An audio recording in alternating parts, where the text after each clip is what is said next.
I'm old enough that when I was a kid, I used to actually get real letters in the mail where people actually sat down and put pen to paper. Now, that was an exciting moment, especially as a kid, to open that letter up, see who it's from, and read the whole thing in one sitting. But imagine if we treated that letter like we sometimes treat the Bible, and we only read 1 or 2 sentences a week for 6 months and didn't read the letter in its entirety, and then tried to communicate to other people what the letter was about, even though we had forgotten the overall purpose of the letter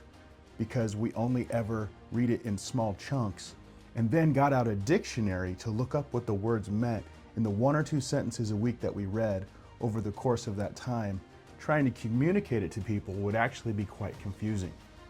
This week, I want to encourage you that when you get up to preach, to remember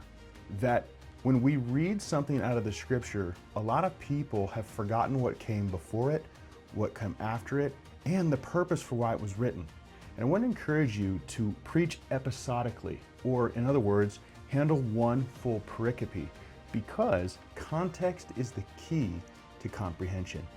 If people understand what's being written, why it's being written in a larger chunk, it's actually easier to understand and remember what the point is, so that when you do dive down into the details, they matter more. So this week, as you're preparing, I want to encourage you to zoom out a little bit and remind people of the purpose for why what you're reading was written, and then dive into the details, always relating it back to the bigger picture, because people can't use what they can't remember.